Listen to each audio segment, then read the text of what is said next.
Madame, Monsieur, bonsoir et bienvenue dans le Club de la Presse, votre rendez-vous dominical d'analyse, de décryptage et de confrontation d'idées sur l'actualité politique nationale et internationale. Ce soir, 3 sujets majeurs qui viennent interroger la stabilité régionale, la cohésion politique interne et les stratégies des grandes formations politiques ivoiriennes à l'approche d'échéances cruciales. D'abord, les relations tendues entre la Côte d'Ivoire et le Niger. Le gouvernement ivoirien hausse le ton et met en garde le général Abdourahmane Tiani, chef de la transition nigérienne.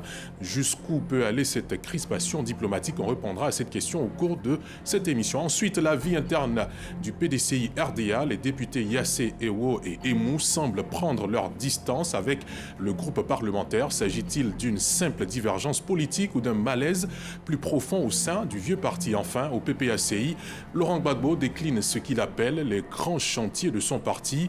Quelle lecture politique faut-il faire de cette feuille de route et quelle perspective pour l'opposition ivoirienne? Pour en débattre, 4 journalistes aguerris aux analyses tranchées mais toujours argumentées. Tout d'abord, Michel Betta, directeur général du tabloïd Le Bélier. Bonsoir Michel Betta. Bonsoir Ahmed. Bienvenue sur ce plateau. C'est moi qui vous remercie. Sinclair Roula, vous êtes journaliste et éditorialiste à Le Panafricain. Bonsoir et bienvenue. Bonsoir Ahmed. Vous allez bien? Ça va, merci. Éric Bayala, journaliste et chroniqueur. Bonsoir et bienvenue. Bonsoir. À vous aussi. Oui, bonsoir Ahmed. Le verre est de sortie ce soir. N'est-ce pas? Yacouba Sangaré, rédacteur en chef adjoint du quotidien Le Patriote. Bonsoir. Bonsoir Ahmed. Bienvenue. Merci. Contrairement à Eric Bayala, c'est le bleu qui est de sortie avec vous. Ouais, merci. Alors, merci d'avoir accepté notre invitation. Je sais que vous êtes pressé de commencer ce débat, mais on va le commencer juste après cette courte pause.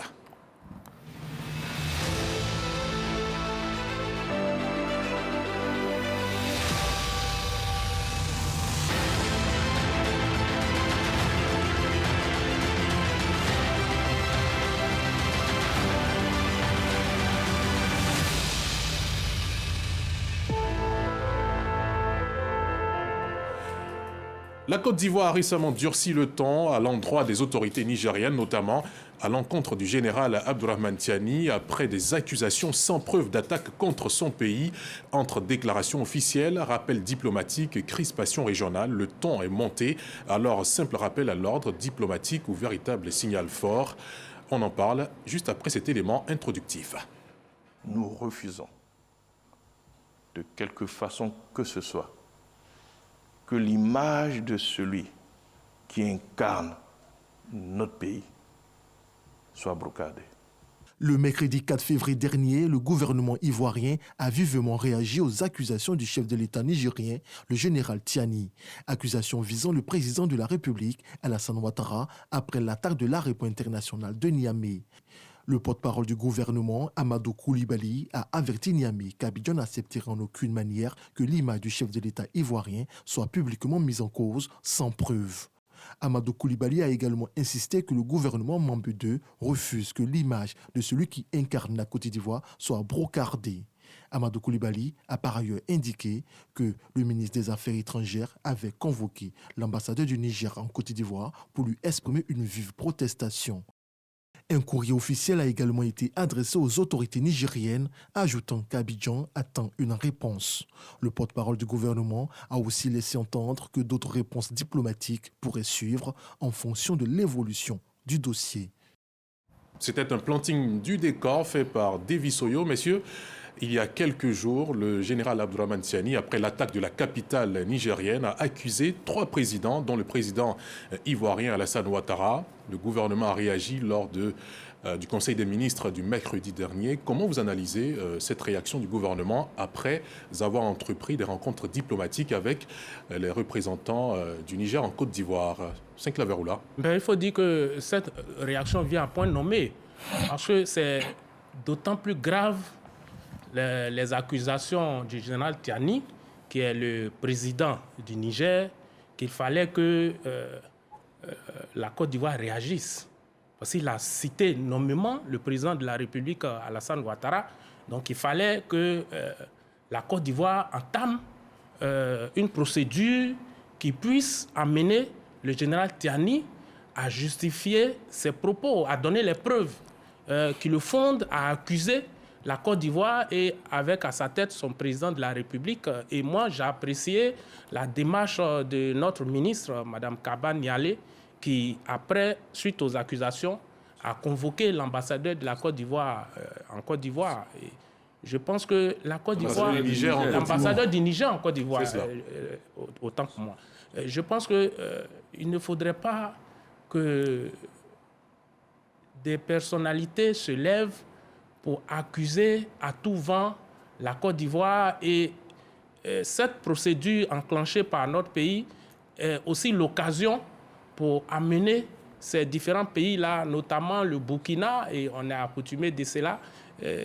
Aujourd'hui, le Niger a donné la preuve.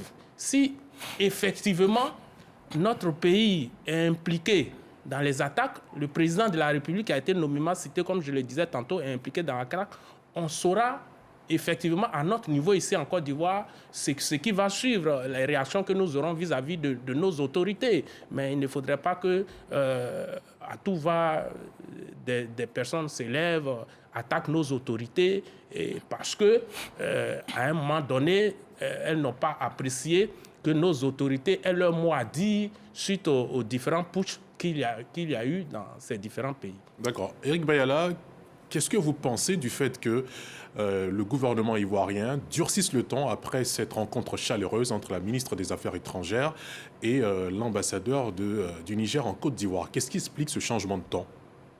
Oui, mais vous savez que dans les propos tenus par le général Tiani, il a très clairement cité nommément les chefs d'État. Dans le cas de la Côte d'Ivoire, il a cité le nom du président de la République. Or, le président de la République est le premier des Ivoiriens. Il incarne donc tout un symbole pour un pays. Et dans les relations internationales, quand vous attaquez un pays souverain qui, sans véritablement apporter des preuves, en l'espèce, la Côte d'Ivoire a été accusée d'une attaque terroriste. Donc les faits sont suffisamment graves.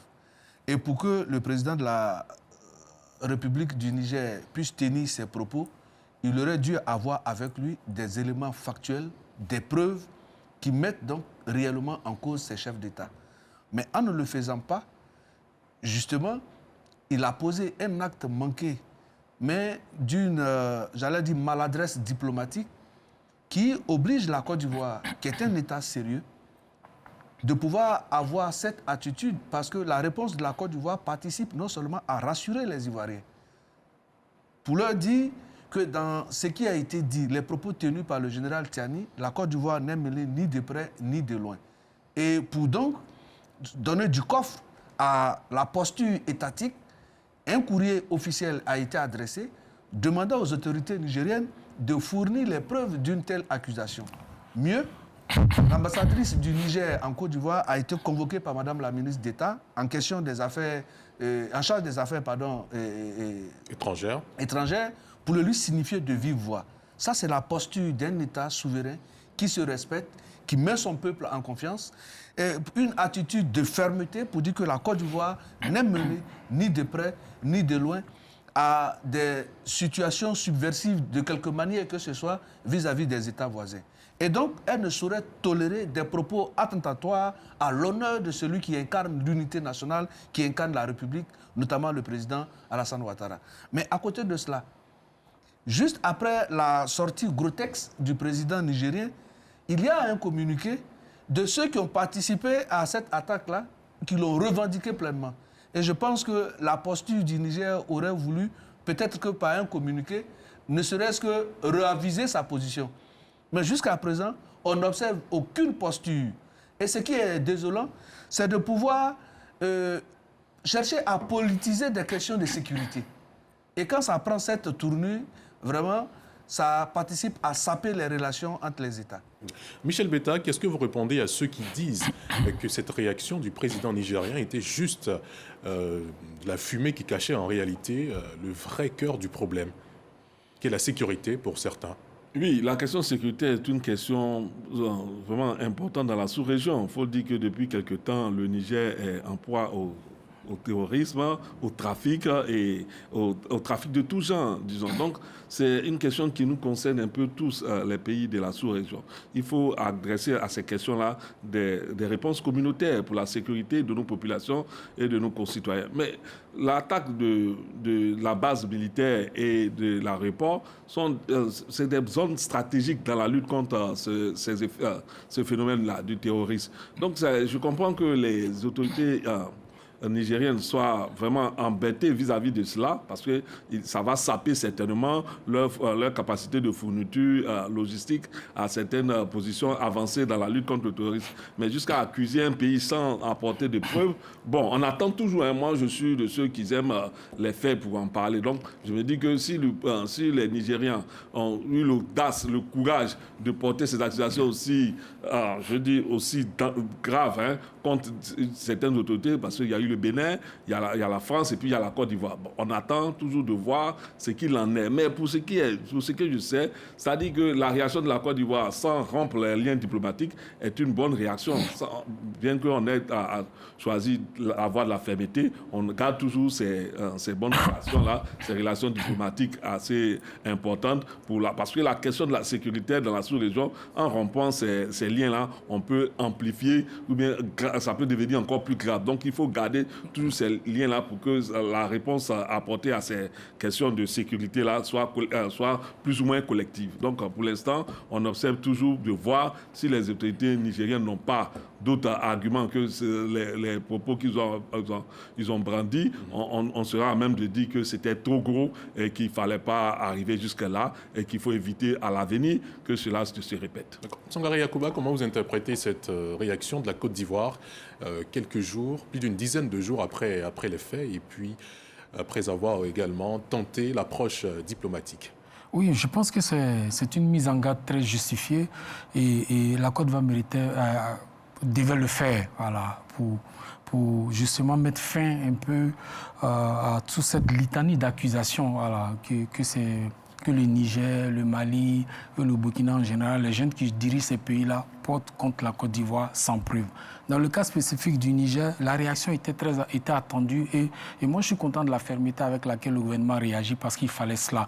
D'abord, ce sont des accusations infondées qui ne reposent sur aucune preuve.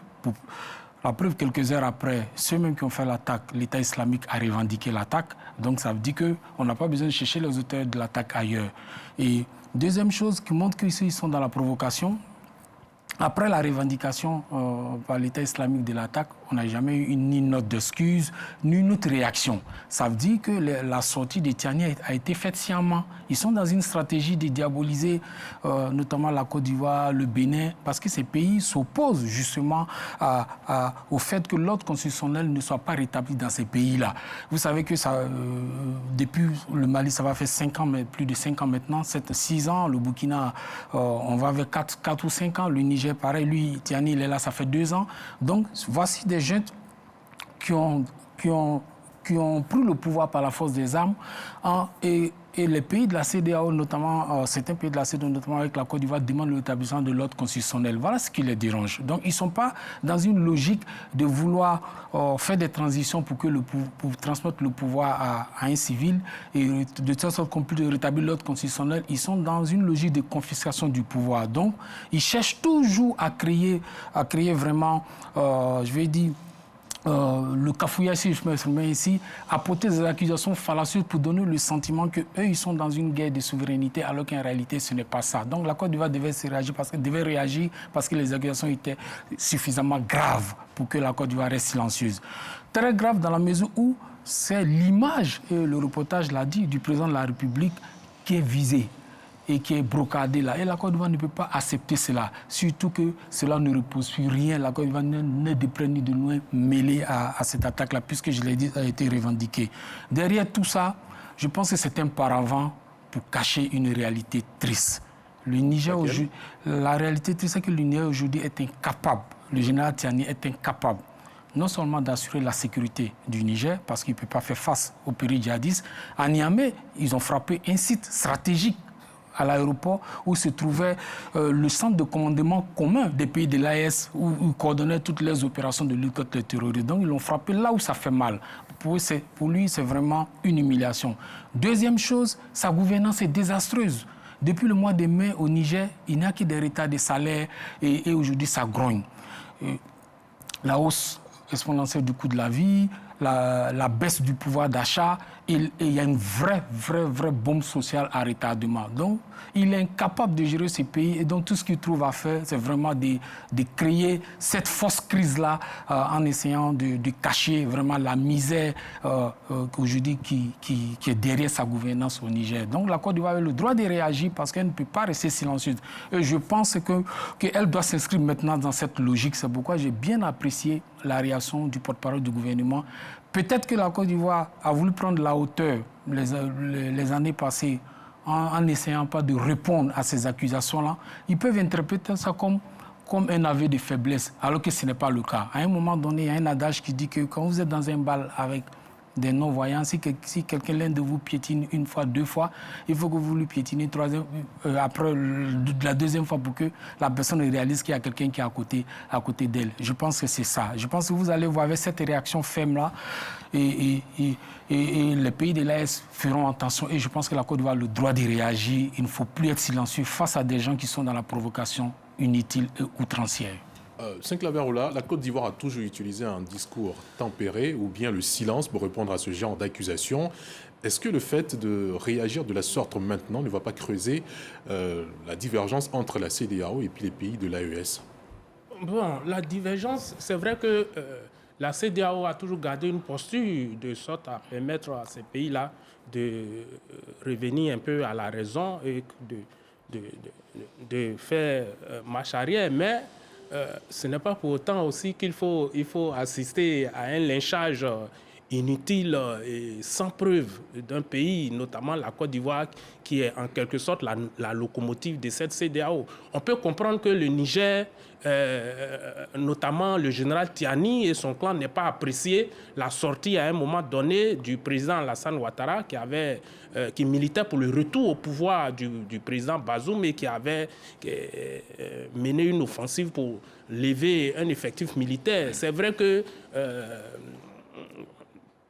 le président Alassane Ouattara n'a pas apprécié le putsch qu'il y a eu au Mali, au Burkina, mais ce n'est pas pour autant que ces pays-là... Parce que, en fait, comme l'a dit la CEDEAO, elle s'inscrit dans une dynamique constitutionnelle, dans le retour à l'ordre constitutionnel, mais ce n'est pas pour autant, comme je le disais tantôt, qu'il faut chaque fois à un moindre coup de fusil, accuser la Côte d'Ivoire et reprocher à la Côte d'Ivoire d'être un pays délinquant, un pays qui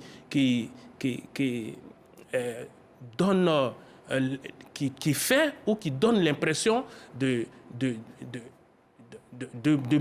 pousser à des attaques terroristes et autres. Donc moi, je me dis, aujourd'hui, il faut que, au-delà même de la réaction de la Côte d'Ivoire, il faut que la CEDEAO s'empare de ces dossiers-là pour le traiter diligemment. Parce que, vous savez, certains l'ont dit tout à l'heure avant moi, quand des personnalités à la tête des pays ne sont pas capables de faciliter un retour à l'ordre constitutionnel ou qu'elles ne veulent pas le faire, elles trouvent toujours des alibis. Ce qui serait intéressant aujourd'hui, c'est que le général Tiani manœuvre pour qu'il y ait un retour à l'ordre constitutionnel au Niger et qu'on facilite les activités des partis politiques et qu'on facilite des élections démocratiques dans ce pays et que ce pays-là s'engage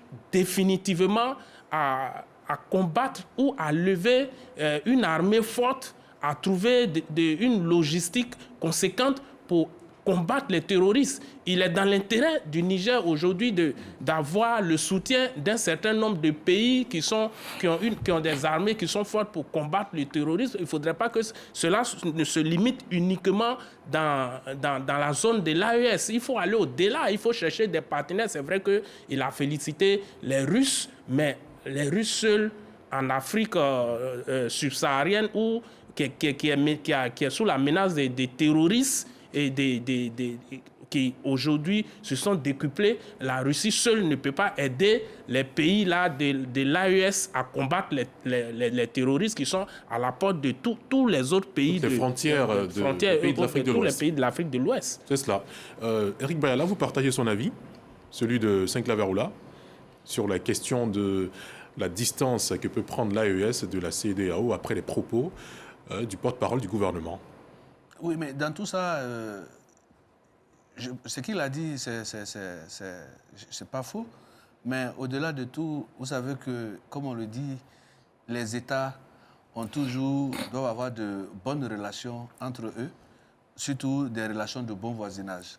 Parce que regardez un peu le brassage des peuples.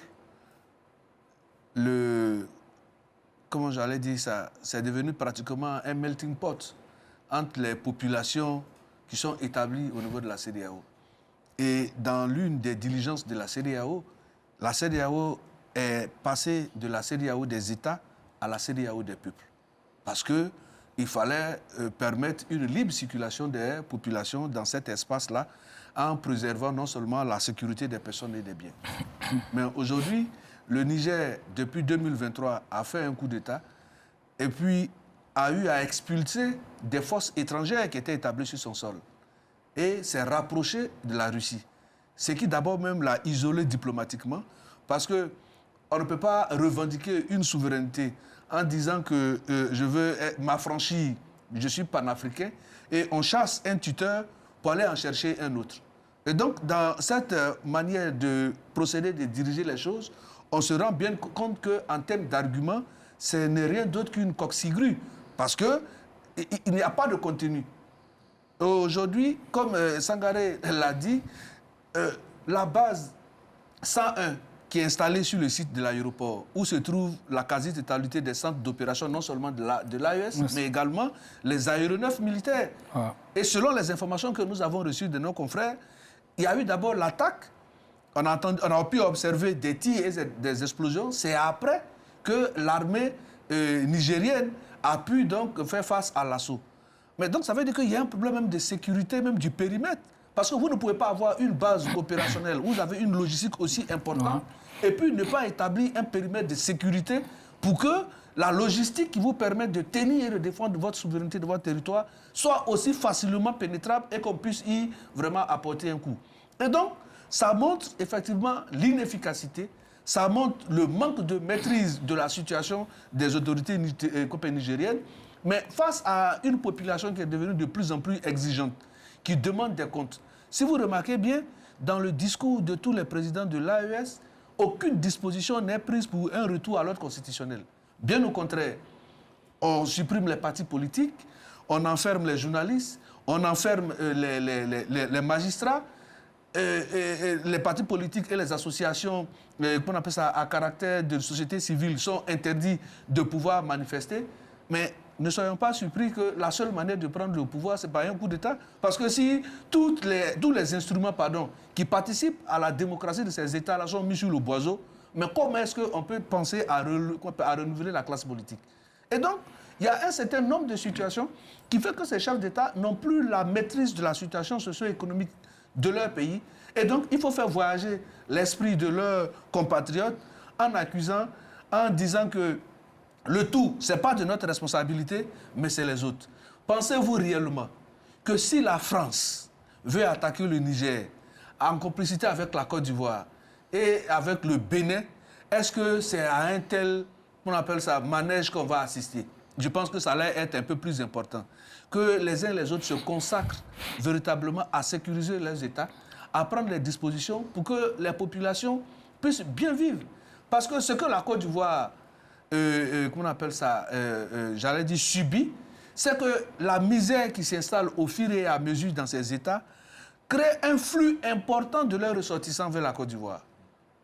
Et donc, du coup, ça devient également pesant. Quand vous regardez au nord de la Côte d'Ivoire, tout ce qui a été mobilisé pour recevoir les réfugiés et qu'on appelle ça de la partie septentrionale de la Côte d'Ivoire, vous vous rendez bien compte que cela a un coût. Mais c'est pris en compte par le contribuable ivoirien. Et c'est pour ça que l'État était obligé de donner de la voix, parce que les Ivoiriens ne peuvent pas avoir ce caractère hospitalier vis-à-vis de ces pays, et en retour, venir donc traîner l'image du chef de l'État dans la boue à travers des affirmations fallacieuses, grotesques, qui ne répondent sur aucune preuve matérielle. Et je pense que, point de vue diplomatique, c'est un acte manqué. C'est bien compris. Michel Betta, quelles seront les conséquences si jamais le général Tiani ne se dédie pas ou ne présente pas d'excuses à l'encontre plutôt à la Côte d'Ivoire? Quelles pourraient être les conséquences? Non, vous savez, dans la sous-région, depuis le coup d'État de 2023 qui a renversé le régime Bazoum, le Niger s'est tourné à réorienter sa politique de stratégie militaire vers la Russie. Donc il y a une sorte de clan qui se forme maintenant entre ceux qui sont de l'autre côté, ceux qui sont pro-russes et ceux qui sont pro-occidentaux. Donc voilà, on assiste dans ces zones-là maintenant à une divergence, à un rééquilibrage géopolitique où la Russie prend de l'ampleur et puis ceux qui étaient là sont là. Donc si on y prend garde, ça dit qu'on envenime encore la situation, ça peut... Il faut craindre même que ça dégénère. Parce que jusqu'ici, on n'est pas arrivé à maîtriser le flux terroriste. Ils sont nombreux là-bas, AQMI, je ne vais pas les citer tous, AQMI et le trafic d'armes qui s'amplifie là-bas. Le trafic d'armes, le trafic même humain qui prend de l'ampleur. Donc, moi, je pense qu'aujourd'hui, c'est vrai que le Niger donne de la voix de façon, je veux dire, au plan diplomatique, ce n'est pas la bonne manière, mais il ne faut pas perdre de vue les enjeux sécuritaires de la sous-région. Parce que si on perd cela de vue et qu'on continue de tirer sur le Niger en durcissant le ton, on va arriver à une situation qui va faire que le Niger va se braquer et il faut craindre que cela ne puisse entraîner un flux migratoire assez intense vers ces pays-là, vers les pays qui sont un peu plus stables. Aujourd'hui, je crois que le Niger a pris bonne note de tous ces balais diplomatiques-là où leur ambassadeur a été convoqué. Puisque nous-mêmes, on n'a pas d'ambassadeur au Niger, on n'a qu'un consul. Donc je crois qu'ils ont vu les enjeux, les risques de leur démarche vis-à-vis de la Côte d'Ivoire et je pense qu'ils vont tenir compte dans les prochains propos. Donc moi, je dis les risques sont énormes pour nos deux pays d'arriver à un clash. Donc pour moi, il faut vraiment maintenir. C'est vrai, on a attiré leur attention sur le plan diplomatique. C'est des usages en diplomatie. Lorsque quelqu'un pose un acte, il faut le convoquer pour lui faire savoir son mécontentement. Je pense qu'ils ont entendu et ils tiendront compte de cela dans leurs prochaines déclarations. D'accord. Sangaré Yacouba, pensez-vous qu'une amitié forte peut renaître entre la Côte d'Ivoire et le Niger ou, contrairement à cela, il pourra avoir des conséquences face aux propos du général Abdourahmane Tiani et la réaction du porte-parole du gouvernement? D'abord, la Côte d'Ivoire attend la réaction du général Tiani. Ça fait déjà quelques jours que le Niger n'a pas réagi. Donc, la Côte d'Ivoire peut saisir la CEDEAO, elle peut aussi décider de rappeler son consul à Abidjan. Voilà. Pour un moment. Mais je ne vais pas me prononcer en disant que peut-être qu'on pourra aller jusqu'à la rupture des relations diplomatiques. Ça, c'est un peu trop loin. Mais déjà, la Côte d'Ivoire, pour protester davantage, peut rappeler son ambassadeur et son consul à Abidjan. Ça, c'est déjà un fait. Maintenant, concernant les relations entre les pays, mais la Côte d'Ivoire n'est pas dans une posture d'avoir des relations compliquées avec ses voisins. La Côte d'Ivoire a toujours fait l'effort, malgré la situation que vivent ces pays de l'AES, de toujours garder la tête froide et de privilégier les bonnes relations. On a vu comment la Côte d'Ivoire a géré l'affaire des 49 soldats au Mali. C'est avec beaucoup de tact, beaucoup de responsabilité, de diplomatie.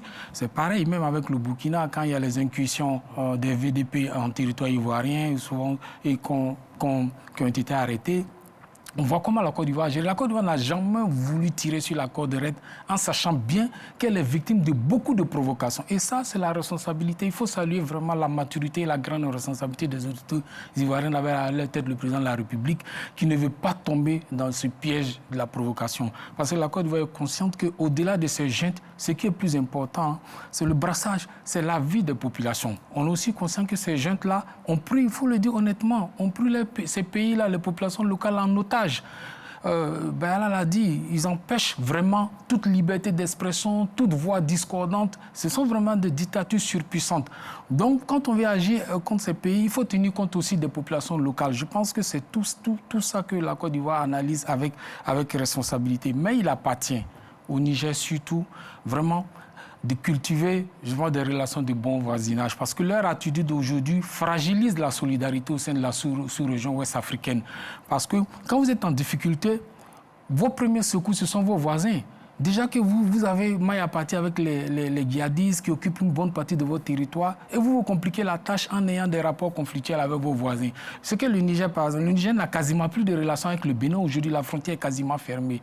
Alors qu'il y a quand même un flux incroyable en termes d'échanges commerciaux entre le Bénin et le Niger, notamment les populations.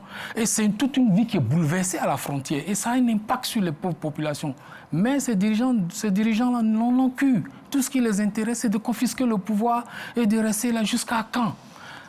Et je me demande, à un moment donné, il va y avoir une révolte populaire parce que si la population en a marre, elle va se révolter contre eux. C'est ce qui risque d'arriver tôt ou tard. Déjà au Mali, on voit comment la crise du carburant crée une pression sociale très forte. Au Niger, je l'ai dit tantôt, les gens aujourd'hui, l'État même peine à payer les gens. Et il y a une vraie bombe sociale qui se prépare.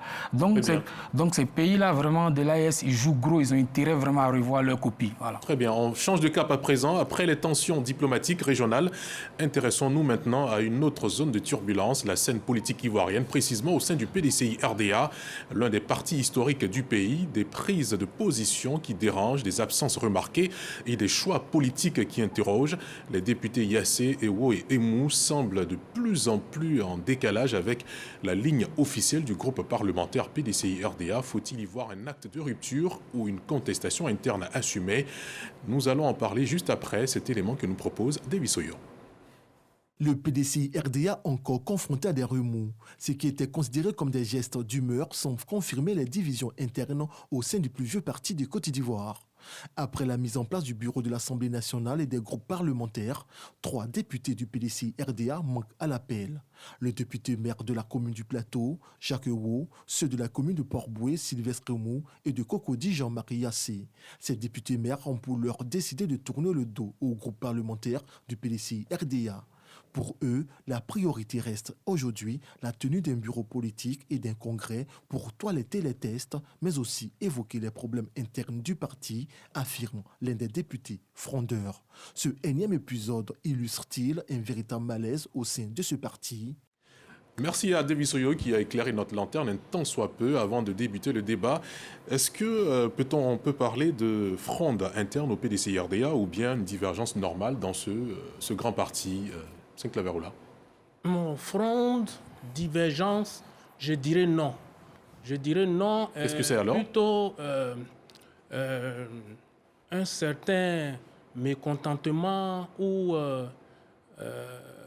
une volonté de certaines personnalités de voir le PDCI fonctionner autrement ou de rappeler, d'interpeller le président de ce parti sur certainement ses différents choix ou bien sur sa gestion, son mode de management, je dirais oui. Je dirais oui parce que vous-même, vous êtes sans ignorer que le président Tidjane Thiam, d'abord même avant son élection à la tête de ce parti, a fait l'objet de contestations au niveau du PDCI. On a vu ici des procès ici et là. Et puis, au final, il a été porté à la tête de ce parti. Et puis, sont survenus la question des nationalités, la question de choses, comment dirais-je, d'éligibilité à la présidence de la République. Donc, depuis qu'il est arrivé sur la scène politique, il fait l'objet de contestations en interne. Et puis après, on est dans la situation que nous constatons, nous tous. Mais il faut dire, au-delà de tout ça, il faut dire que c'est l'éloignement même du président de ce parti qui pose problème par rapport à sa gestion. D'aucuns auraient voulu que le président Tidjane Thiam soit sur place, qu'il soit en Côte d'Ivoire. Mais moi, à mon niveau, ça ne me pose pas problème qu'il soit ailleurs, qu'il soit à l'extérieur et que le parti fonctionne. Récemment, le secrétaire exécutif, M. Yapo Calix, il a dit que le fait que le président Tidjane Thiam soit éloigné, ça ne pose pas de problème. Et qu'aujourd'hui, il y a les nouvelles technologies sont développées. Il y a le télétravail qui est là aujourd'hui, il y a les réunions qui peuvent se faire par vidéoconférence et autres. Et donc, les uns et les autres, je pense qu'aujourd'hui, on est face à une question de positionnement depuis le décès du président Henri Konan Bédié, qui avait vraiment ce charisme-là, qui avait ce pouvoir fort à la tête de ce parti, et face à qui des militants ne pouvaient vraiment pas s'opposer en tant que tel. Quand il arrive à décéder, forcément, ce à quoi on assiste, moi je trouve que c'est tout à fait logique. Il appartient actuellement au président Tidjane Thiam d'imposer son leadership à travers un certain nombre de décisions qu'il doit prendre et à travers des personnalités qu'il faut à la place qu'il faut. Parce que forcément, il y a, comme je le disais tantôt, il y a des réactions de positionnement, de contestations qui sont ici et là. Parce que pourquoi a-t-on nommé tel et qu'on n'a pas nommé tel? Pourquoi a-t-on choisi celui-ci et qu'on n'a pas choisi tel autre? Qui dure depuis l'arrivée du président Tidjane Thiam. Voilà, il fait face à toutes ces contestations. Et je pense que le PDCI même, c'est un parti résilient.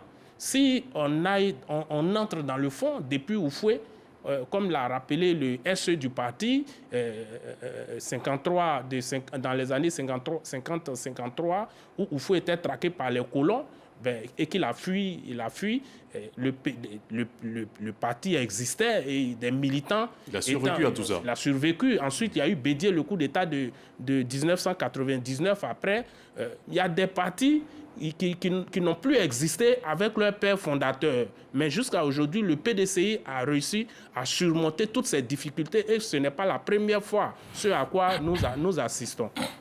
Alors, Eric Bayala, pourquoi, selon vous, ces trois personnalités, avant d'être des députés au PDCI-RDA, ont décidé de ne pas être d'accord avec la ligne du groupe parlementaire?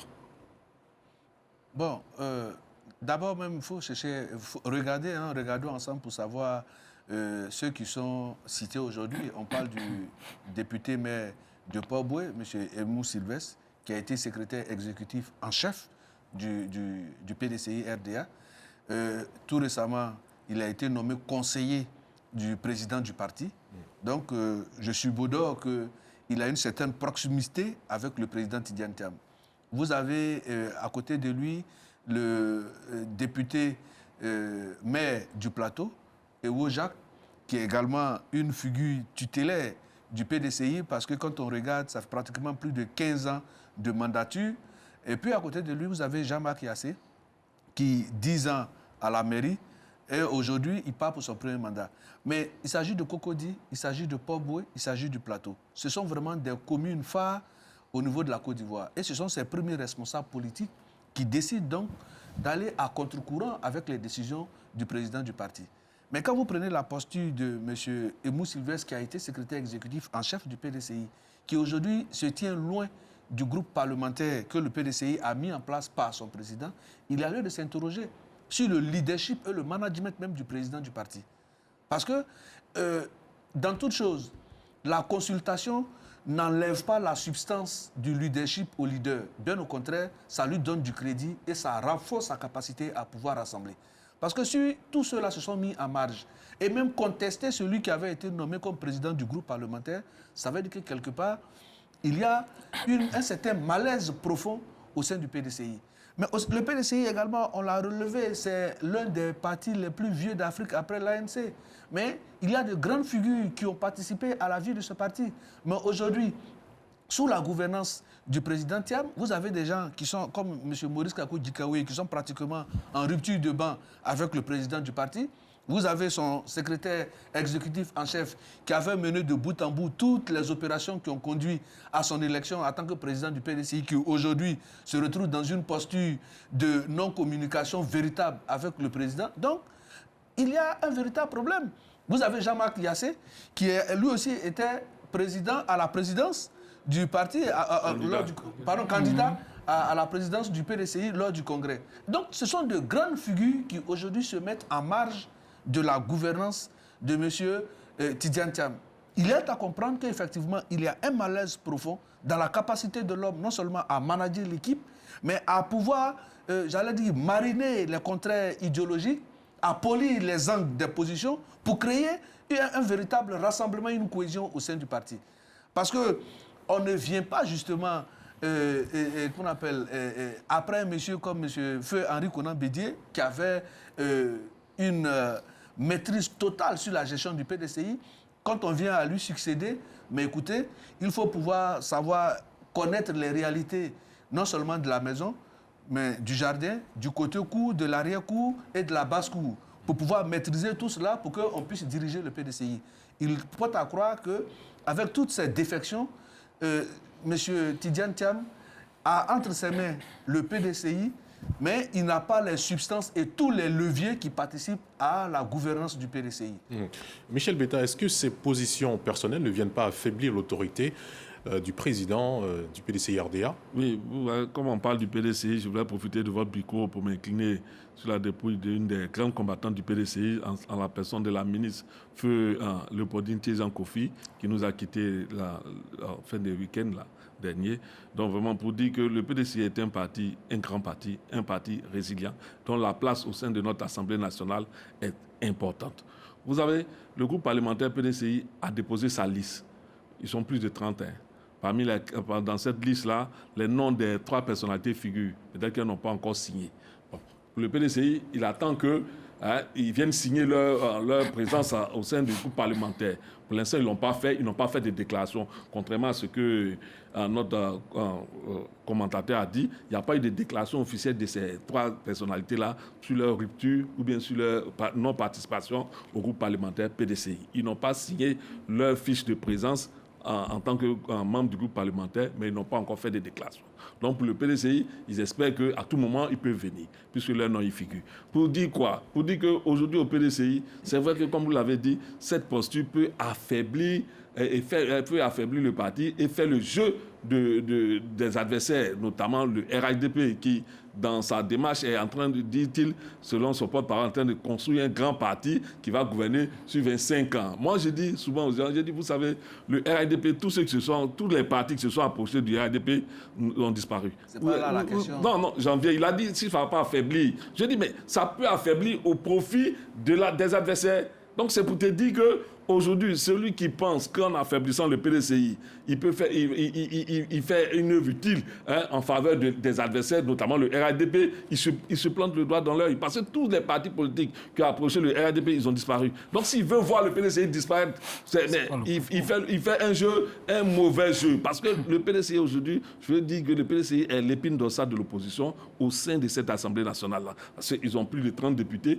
Et je ne le cache pas, il y a des députés même indépendants qui frappent la porte du PDCI selon ce qu'on entend. Pour dire qu'au-delà de cette protestation qui est, bon, pour l'instant, elle est visible, mais elle n'est pas, elle n'est pas matérialisée par un certain discours ou bien une attitude particulière. Pour l'instant, ils sont là, ils n'ont pas de choses. Mais ces personnalités ont été investies par le président Tidjane Thiam avant d'être candidat du PDCI. Donc, ce n'est pas aujourd'hui, après l'investiture, où ils ont bénéficié de l'investiture du parti, les militants du parti, et ils ont des communes assez importantes pour le parti qui vont donner l'impression qu'ils veulent être libres. Non, vous appartenez à un groupe, il faut marcher selon le groupe. Souvent, on dit, j'ai entendu Bayala souvent dire, le président n'a pas la possibilité, mais de tout temps, c'est le président qui décide de qui est le président du groupe parlementaire PDC, du groupe parlementaire. Ça a été le cas RHDP. Pensez-vous que le président Ouattara a consulté les 198 députés pour décider qui est le président de leur groupe parlementaire?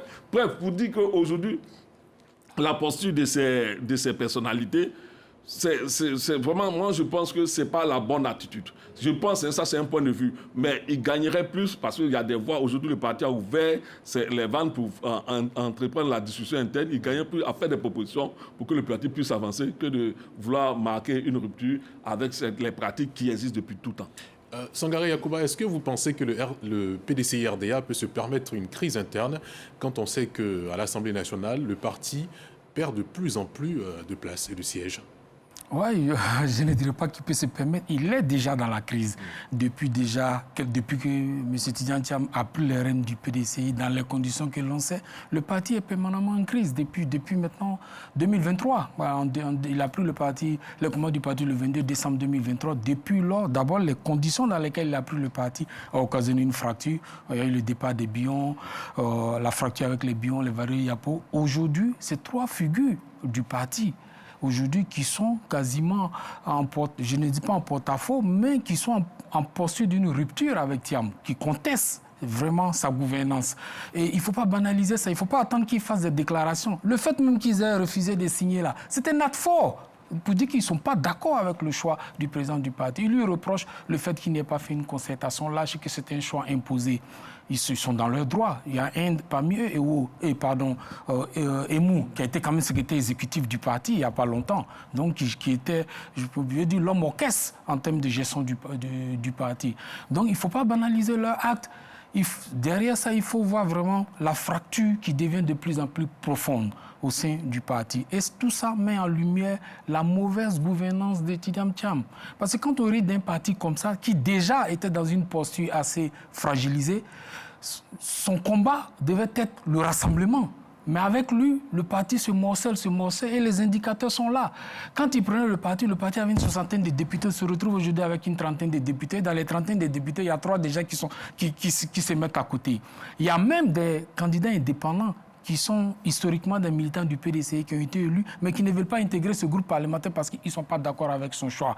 Aujourd'hui, ces trois frondeurs, si je m'exprime ainsi, demandent clairement aujourd'hui, avec d'autres cadres, qu'il y ait un bureau politique, qu'il y ait un congrès pour poser les problèmes de base. Parce qu'ils constatent que depuis la mort du président Bédié, le parti n'est pas bien gouverné, n'est pas une bonne trajectoire. Donc le parti, il est déjà dans la crise. Et si le président Thiam n'y prend garde, soit il perd le contrôle du parti, ou bien le parti s'affaisse davantage. Est-ce que cela est bon dans l'intérêt du PDCI? C'est au cadre aux militants de voir. Et je ne suis pas certain que, à un moment donné, les militants vont laisser le parti chuter, parce que le parti est dans une chute libre totale, au point que le parti s'écroule totalement. Donc il y a danger, si je peux m'exprimer ainsi. Et tout ça, vraiment, moi, je pense que c'est les insuffisances et la mauvaise gestion et la mauvaise gouvernance. Quand je dis gouvernance, c'est la gestion, même le management des hommes au sein du PDCI. Tidjane Thiam, il donne le sentiment qu'on a d'être quelqu'un qui vient imposer ses décisions avec la force, tout ça, l'autorité. C'est vrai qu'on a besoin d'affirmer son leadership dans un groupe, mais c'est un parti politique. C'est une association. Donc, il y a la gestion des hommes qui demande qu'on essaie de travailler pour rassembler, de réunir. C'est différent d'une entreprise. J'ai le sentiment qu'il gère le PDCI comme une entreprise. Comme une entreprise. Voilà. C'est sur cela qu'on va passer à un autre sujet. L'ultime partie de cette émission sera consacrée au PPACI, le Parti des peuples africains. Son fondateur et président, l'ancien chef de l'État, Laurent Gbagbo, a récemment décliné ce qu'il appelle les grands chantiers du parti, discours de structuration ou messages politiques codés, redynamisation du parti au recentrage autour de la figure Laurent Gbagbo. Messieurs, on en vient à vos arguments juste après ce reportage. Après avoir accepté de rester à la tête du PPACI, Laurent Gbagbo pense déjà au futur du parti. Ce jeudi 5 février 2026, à l'occasion de la cérémonie de présentation de vœux, Laurent Gbagbo décline les grands chantiers du PPACI. Réorganisation interne, renforcement de l'implantation du parti, préparation du congrès, lutte contre la liberté d'expression et la libération des prisonniers politiques et d'opinion, notamment. L'ex-président de la République a également annoncé qu'il a désigné des personnes pour réécrire les statuts et règlements intérieurs qui seront discutés au prochain congrès. Objectif, booster plus rapidement l'implantation du PPACI sur l'ensemble du territoire national. Sur le plateau du Club de la Presse. Alors, messieurs, est-ce que finalement, ces grands chantiers que le président Laurent Gbagbo révèle sonnent comme une simple réorganisation interne ou un repositionnement stratégique du PPACI? Peut-être même, là, il revient sur le fait de prendre sa retraite et il veut activement s'impliquer dans la gestion du PPACI. Michel Betta. Oui, il faut dire que quand on entend les grands chantiers que dessine le président Laurent Gbagbo, on comprend que le PPACI veut s'imposer de façon idéologique, mais il y met le temps, la manière et la démarche. Parce que là, il sait que ce réarmement je dis, des militants ne se fera pas du jour au lendemain. Il faut les installer, il faut reprendre un peu l'installation, la mobilisation et l'implantation du parti. Donc, en fait, Laurent Gbagbo, là, il s'inscrit dans une démarche à long terme. Donc, les militants doivent être encore galvanisés. Idéologiquement, il faut leur expliquer les démarches pour la conquête du pouvoir. Bon, je pense qu'aujourd'hui, Laurent Gbagbo est en train de reconstruire un peu plus son PPACI. Il est en train de le reconstruire un peu plus et ça va mettre du temps. Je crois qu'il veut léguer quelque chose de solide à ses militants et les deux grandes occasions qu'il s'est données, la fête de la Renaissance et le prochain congrès. Pour ce qui est de son départ, je ne pense pas que ce soit à l'ordre du jour, puisque lui-même l'a voulu, mais ses militants ont demandé qu'il reste encore parce qu'il doit construire la machine avec laquelle ils vont continuer le combat. Aujourd'hui, le PPACI est dans la droite ligne de sa défense qu'il a toujours imposée. Il dit non au 4e mandat du président Alassane Ouattara. Il dit qu'il faut réorganiser la politique électorale et je pense que c'est le combat qui va être la peine d'être mené afin que les élections ne soient pas des élections pour un seul camp, mais pour tous les Ivoiriens qui puissent s'exprimer. Malheureusement, les élections en 2025 ne nous ont pas permis de faire un choix assez ouvert pour les élections présidentielles. Il ne faudrait pas que les élections à venir soient ainsi. D'accord. Sangaré Yacouba, est-ce que Laurent Gbagbo, finalement, n'est pas en train de retirer le couteau ou l'épée de son cœur après cette fait harakiri, quand on sait que le PPACI n'a participé pas du tout aux élections locales dernières? Oui, je dirais que le PPACI a mis la charrue avant les bœufs. Voilà, parce qu'un parti qui est né il y a même pas 5 ans, je pense que sa première mission devrait être de travailler sur le terrain pour s'implanter. Et le PPACI s'est jeté automatiquement dans la lutte politique avec l'ambition de conquérir le pouvoir en prenant pour atout l'aura et la popularité du président Laurent Gbagbo, en oubliant pendant son absence, beaucoup d'eau a coulé sous le pont et que la fracture avec le FPI, la rupture avec Mme Simone Gbagbo et aussi avec Bleu Goudé, tout ça a quand même eu son effet sur les militants, tout ça. Donc c'est l'erreur que le PPACI a commis en pensant que, bon, comme c'est le président Laurent Gbagbo, tout allait aller rapidement. Et il se rend compte qu'effectivement, qu'il y a du travail à faire. Et je pense qu'il redescend un peu sur terre, si je peux m'exprimer ici, en essayant de travailler pour remettre les choses, comme on appelle, pour essayer de réinstaller progressivement le parti. Et je suis d'accord avec vous, ils se sont fait harakiri en ne participant pas aux élections, surtout moi je parle législative, parce que même présidentielle, ils auraient pu choisir un candidat de précaution ou de substitution comme Awadom Melo l'a préconisé, mais ils ont choisi la carte de la surenchère et ça n'a pas payé. Et la grosse erreur, de mon point de vue, c'est les législatives. Le PPACI aurait dû participer aux législatives. Et ça, ils sont absents de l'Assemblée nationale. Donc, ils ont du travail de reconquête du territoire. Et ensuite, il faut préciser que le PPACI a tenté des initiatives, mais quand on observe, le parti, vraiment, depuis sa création, a du mal vraiment à s'imposer sur le terrain. Ils ont lancé une campagne d'adhésion avec des cartes, ça n'a pas eu un franc succès. Ils ont fait des tournées dans certaines parties du pays. On n'a pas senti cette ferveur autour du PPACI. Il y a une cristallisation autour de la personne du président Laurent Gbagbo, compte tenu de ce qui représente une figure de la scène politique ivoirienne. Mais l'enthousiasme autour même du parti, ça n'existe pas. Ça fait que le parti n'a pas été capable de bousculer le FPI, quoique le FPI soit affaibli sur le terrain. Je pense qu'il a du travail. Maintenant, ça montre que la retraite qu'il avait annoncée est reléguée au calendrier grec. Il reprend le combat. Bon, il leur appartient de travailler sereinement. Il y a les prochaines séances, les municipales qui vont arriver. Ça leur permettra de se tester pour voir s'ils auront vraiment progressé sur le terrain. Voilà. Alors, Sinclair Verroula, est-ce que finalement, on pourrait qualifier cette tentative-là de désespérer quand on sait que le PPACI aujourd'hui ne compte pas pour beaucoup dans ce qui est représentatif des partis politiques dans l'Assemblée nationale, par exemple, et à tout autre niveau en Côte d'Ivoire? Bon, je pense que le PDCI, le PPACI, il faut le reconnaître, a fait face à un certain nombre de dispositions de la part du pouvoir. On a tous été témoins ici, la répression, les arrestations des militants, les emprisonnements, certains de ces cadres même qui ont été ciblés parce qu'on estime que ces personnes-là ont quand même un certain poids dans la mobilisation des militants. Ça, c'est moi qui le dis. Vous avez vu, quand même des charges qui pesaient contre ces personnes. Il y a Damana Picasse qui chaque fois était convoqué, reconvoqué, et puis à la fin, il est détenu aujourd'hui à la Maca. Il y a un certain nombre de personnalités aussi, comment il s'appelle, Blaise Lasme.